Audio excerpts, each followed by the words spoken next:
Amazing Grace. It was written by Mary Hoffman, and Caroline Finch was our illustrator. Grace was a girl who loved stories. She didn't mind if they were read to her or told to her or made up in her own head. She didn't care if they were in books or movies or out of Nana's long memory. Grace just loved stories. After she heard them, and sometimes while they were still going on, Grace would act them out, and she always gave herself the most exciting part.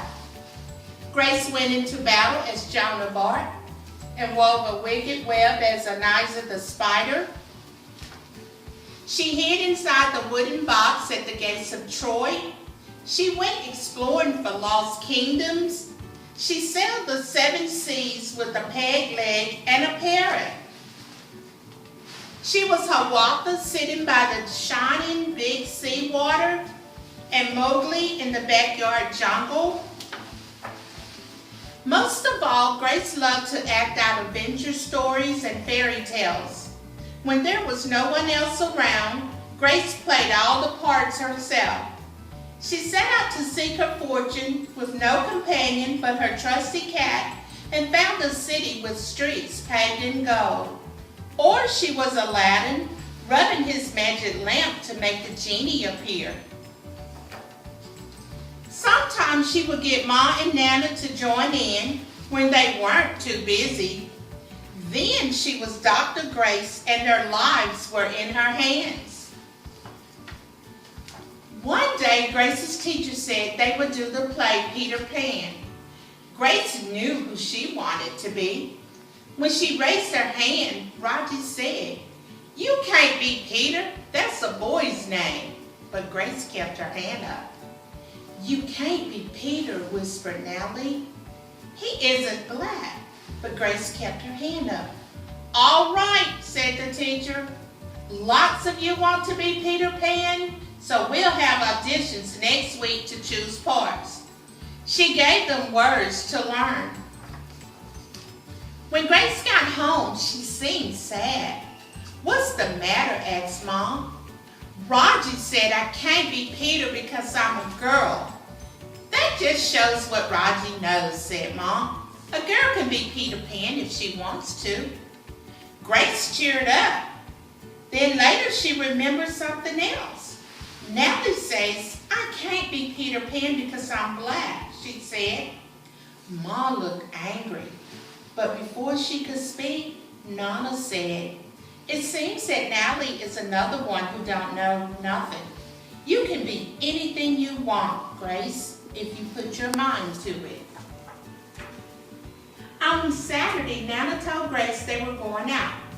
In the afternoon, they caught a bus and train into town. Nana took Grace to a grand theater. The sign outside read, "Rosalie Watkins in Romeo and Juliet in sparkling lights." "Are we going to the ballet, Nana?" asked Grace. "We are, honey, but first I want you to look at this picture." Grace looked up and saw a beautiful young ballerina in a tutu. Above the dancer it said, "Stunning new Juliet." "That little one is Rosalie from back home in Trinidad," said Nana. "Her granny and me, we grew up together on the island. She's always asking me, do I want tickets to see her Rosalie dance, so this time I said yes." After the ballet, Grace played the part of Juliet, dancing around her room in her imaginary tutu. "I can be anything I want," she thought. On Monday, the class met for auditions to choose who was best for each part. When it was Grace's turn to be Peter, she knew exactly what to do and all the words to say. She had been Peter all weekend. She took a deep breath and imagined herself flying.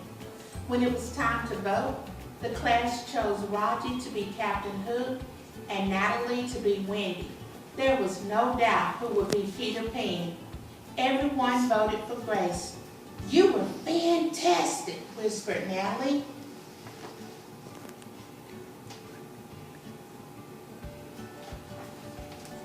The play was a big success, and Gracie was an amazing Peter Pan.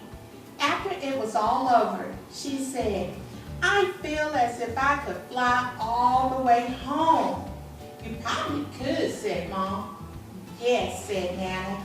"If Grace put her mind to it, she can do anything she wants."